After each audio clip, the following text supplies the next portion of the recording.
These hours, I can't stop thinking about them. I couldn't concentrate on work. While I was unloading boxes or filling out tables with delivery dates, my thoughts kept returning to the parcel on the counter. Watch. Twins. They were clearly not just imaginary friends. During my coffee break, I stared at my reflection on the black screen of my phone. I turned my wrist. The watch was shiny, new, beautiful, and durable. I should have gotten rid of them.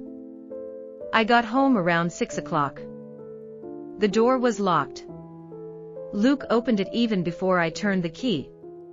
He was agitated, almost out of breath, as if he had run all the way from the living room to the door. "I'm so glad you're home, Dad," he said enthusiastically. I asked him why he was so excited, and he replied that the twins had another gift for me.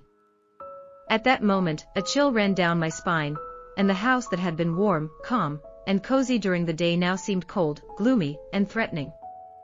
"What is it this time, son?" I asked, trying to hide my nervousness and fear. Whatever it was, something told me I was going to regret it. My son pointed to the sofa, where there was a badly wrapped box. No postcard, no note. Just the box. "What's inside?" "Wallet. Brand new leather wallet. And not only that, there was money inside.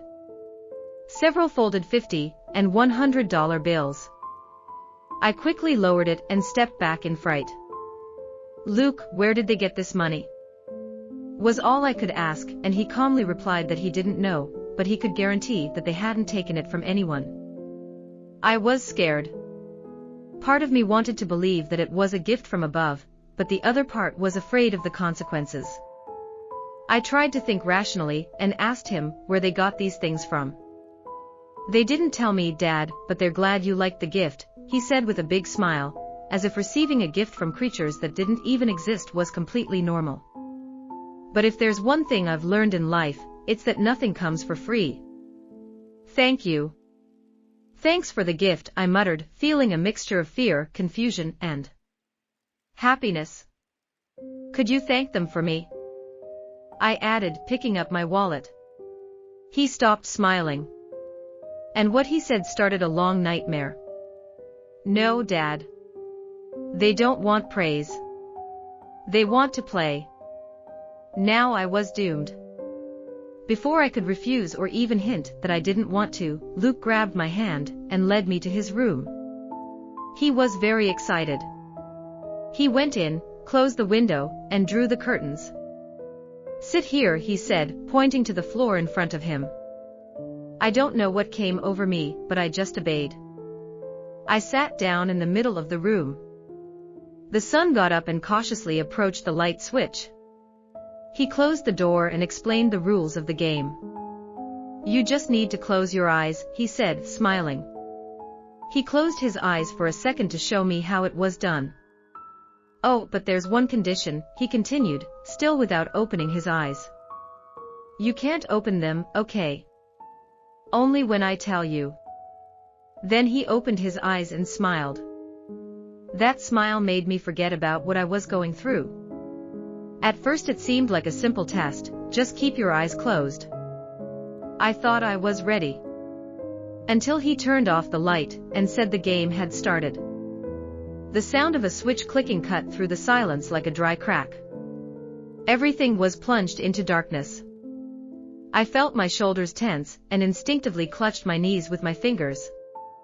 I squeezed my eyes shut as hard as I could, probably out of fear, and my eyes started to sting.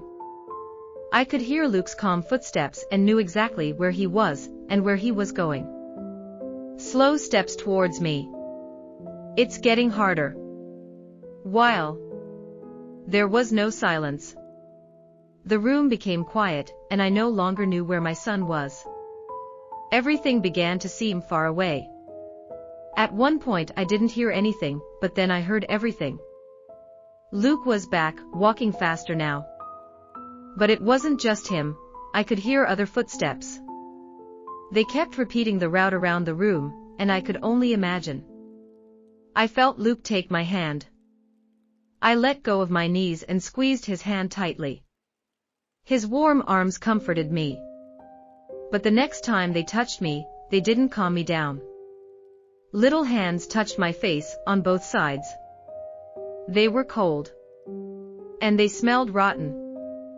They seemed to melt on my skin, leaving behind a sticky trail of mucus as they slid down my cheeks. They were heading for my mouth, and I swear the last thing I wanted was to feel them inside. So instead of screaming in fear, I just closed my lips. I squeezed them as hard as I could. And the worst part was that I could feel them touching my lips. I squeezed Luke's hands, hoping it would all be over soon. I could hear him chuckling softly. But I stopped paying attention to him as soon as I heard my son's voice coming from the corner of the room. What I was holding in my hands was not my son. And another pair of cold hands touched my face. The steam that used to be warm has now cooled down. The ones that had already cooled remained on my face. One was trying to get into my closed mouth, the other was trying to open it.